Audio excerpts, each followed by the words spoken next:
In this video, I am going to tell you about denial of marriage in the chart. What causes delay or denial of marriage? If you want to take my personal consultation, please message me on WhatsApp, and please don't message me for any kind of free consultation because free consultation is strictly not provided. So don't waste your time as well as my time. So let's get started. So I will share the combinations which I've seen in the charts of people, and the combinations I've seen of people where there is a delay in the marriage or denial of marriage, or they are 40, 42, 43 but still not married. What are those combinations which I've seen? So I will share it. So first, in every chart what I have noticed is Saturn. Saturn was involved. Either Saturn was ruling the 7th house, either Saturn was the Dara Karka, Saturn was uh, connected to 7th house by aspect, or placed in the 7th house, or in the D or in the D9 chart in the first house, or in the 7th house of the D9. In both D1 and D9 I'm talking. So Saturn was involved. Even I have seen exalted Saturn to be creating problem. Exalted Saturn is also delaying the marriage, but Saturn was conjunct with Sun. Exalted Saturn retrograde in the 3rd house conjunct with Sun was creating delay in the marriage. That lady was divorced, 2 times divorced, and then she was not getting married. So just like I've told you, Saturn retrograde can give you some relationships or marriage earlier, but if 7th house is not good, then it may not work. Then for some people, Ketu was in the 7th house.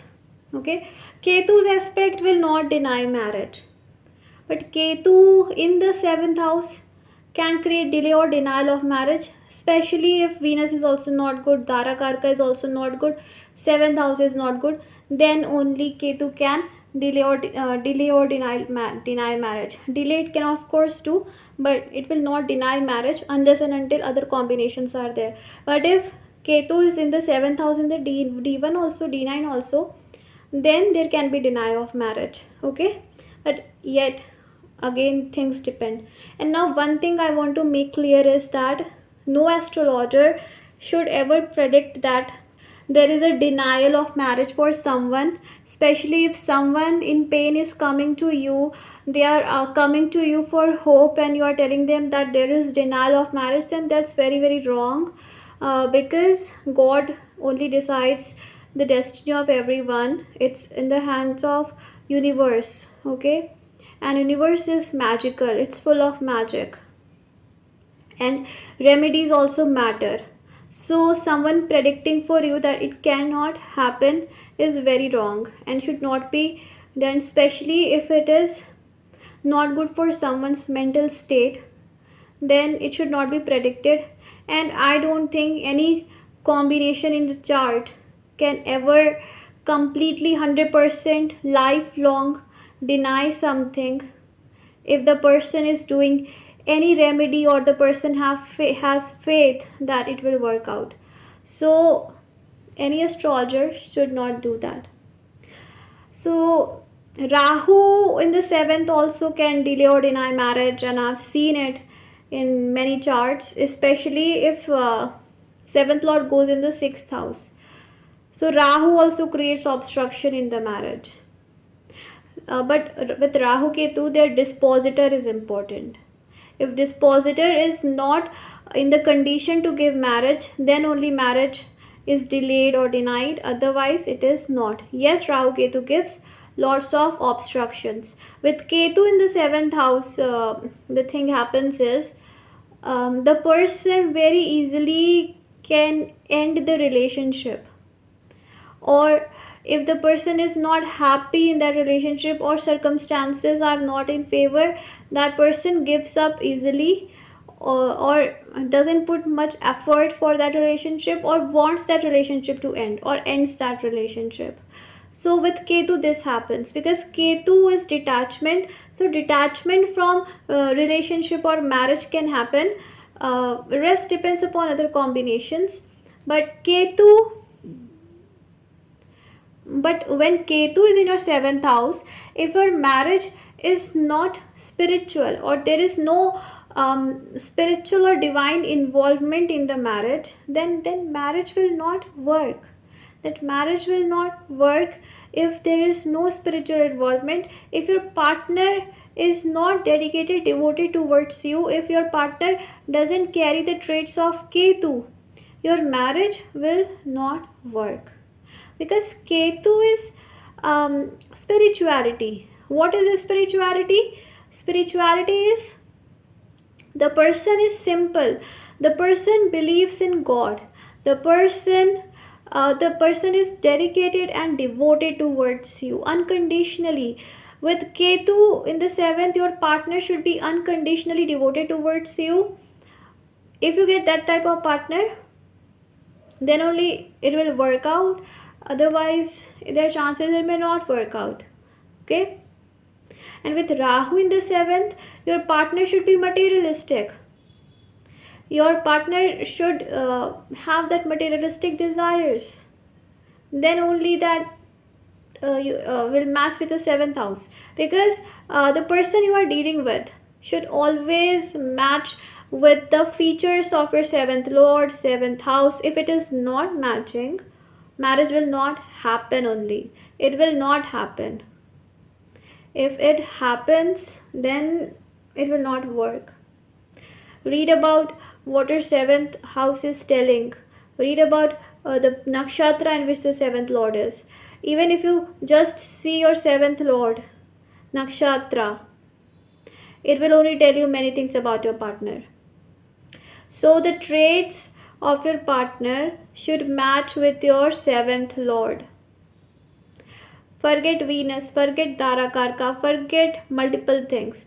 Just take the 7th lord of D1 and see this nakshatra, its sign, the sign sitting in the 7th house, and match the traits of it with your partner. If it's matching, it's very good. If it's not matching, marriage will not happen with that person. So this is very, very true. And when 7th lord goes in the 6th house, it also creates lots of obstructions in marriage. So basically what I've seen is Saturn's involvement. And then in some charts in which Saturn was not involved, certain nakshatras were involved, like Dhanishta nakshatra. Dhanishta nakshatra is not very auspicious for marriage. People say that it is only for Capricorn. In Aquarius it can promote marital harmony. But I have seen even in the 7th lord is in Dhanishta nakshatra in Aquarius, they are also facing the same thing. In Aquarius what happens is they get married, but it doesn't work out, or something happens, or it completely delays or denies marriage also. That is also possible with this Dhanishta nakshatra. So Dhanishta is not very auspicious for marriage, and then Mula nakshatra is not good for marriage. So when you have 7th lord in Mula, it also creates problem. Then I've seen Saturn in Scorpio in many charts. In many charts I've seen the person is not married for a long time. Saturn in Scorpio, or their marriage doesn't work, or something just happens. Saturn in Scorpio in any nakshatra. Then I have seen Sun in the 7th house. It also creates problem in relationship and marriage, because Sun is a burning hot planet. When it is connected to the 7th house, it creates ego clashes in the marriage. But if it is in, like, let's say it is in watery sign, Sun in the 7th is much better, because the heat, watery sign will kind of lessen the heat of the Sun. Okay, so wherever Sun is placed, it kinds of burns some qualities of that house. So Sun in the seventh is not very good for marriage. Then one combination I have seen, Saturn in the seventh house in Pisces and Jupiter goes in the third house in Scorpio and Jeshta. Marriage is delayed like 30, the person is 30 years old, till now not married, but I think that person will get married. The person got long lasting relationship but got cheated. So it happens. Then Moon Venus in the seventh is also not very good. It makes you very very sensitive regarding marriage, which creates problem. Then certain yogas in the chart like Saturn Mars Rahu is also not good for marriage. Then Mars in Uttara Falguni Nakshatra is also not good for marriage. Ketu in Uttara Falguni Nakshatra, because Uttara Falguni is the nakshatra of marriage.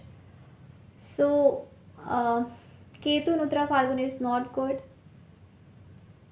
But if Mars is in Uttara Falguni, marriage will definitely happen, because Uttara Falguni is a nakshatra of marriage. I'm talking about females, because for female, Mars represent your husband. So Mars in Uttara Falguni will give marriage, but again problems will be there. So basically I've seen Saturn and Ketu are more connected towards delay or denial of marriage. You can take the charts of all the people who are not married till the age of 50. You will see the Saturn influence with the 7th house. What can save is their strong 7th lord and some positive yogas in the chart. Shubh Kartri Yoga means benefic planets Jupiter, Mercury, Venus, Moon on either side of the 7th house, aspecting the 7th house, giving it power to give marriage. Now some people they get married also, but marriage is very problematic. So if you want to get married, there are remedies, but I would say do immense amount of self-love. Okay, do immense amount of self-love, and you should not give up. Saturn is a planet which always will test your patience, so you have to be patient dealing with the Saturn stuff. When you persist, when you don't give up, you get the things. So there is no need for you to give up, because one day you will definitely have what you want, irrespective of your chart. Lots of meditation, energy healing, karma cleansing is important to clear your karma so that you can attract love. When you have these combinations in your chart, somewhere your vibrations are not right. That's why you are not attracting partner. So changes in your vibration is very important. Okay, not only going to temple and praying and then coming back home and then crying why it's not happening. It will not work out. Energy cleansing is important. No matter how much you pray, when internally you are not right, marriage will not happen, because God is not coming to do the things for you. Ultimately you only have to do. And when your vibrations are not right, when you are not in the vibrations of attracting a partner, it will not happen. The people who with whom I have dealt with, and they're just in a very delay in the marriage, like they are above 40 not married, they are very negative. Some of them are very normal, they don't care about marriage, so they just are okay with that, they don't care, they're happy. And some of them, they are very negative about it, they're very negative about their life. So negativity attracts negativity, positivity attracts positivity. So self love is important, energy healing, karma cleansing is important, and then it's possible that you can attract a partner irrespective of your chart placements. So go for karma cleansing, healing, soul healing. You can purchase my forgiveness prayer. Ask forgiveness for your from the universe for your past life karmas. Slowly, When you keep on asking forgiveness, you start getting forgiveness, and the karmas which were creating blockages in getting married are healed, and then you most probably get married. So these are the things which you should keep in mind. So there is always a way out when you want certain things to happen.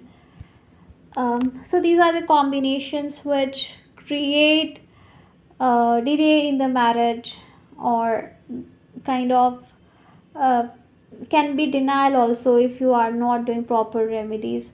Check your Navamsha also, then check your Upapad Lagna also. In Upapad Lagna, check the second house. Okay, not don't give much importance to Lagna, but the second from the Lagna, according to Brihat Parashra Hora Shastra, is important to check about your marriage. Okay, so I hope this video was helpful. So if you want to get married, don't give up in life, do immense amount of self-love and remedies, and be happy. Desires always get fulfilled. If not in this birth, then definitely in the next birth, but it will get fulfilled. This is for sure.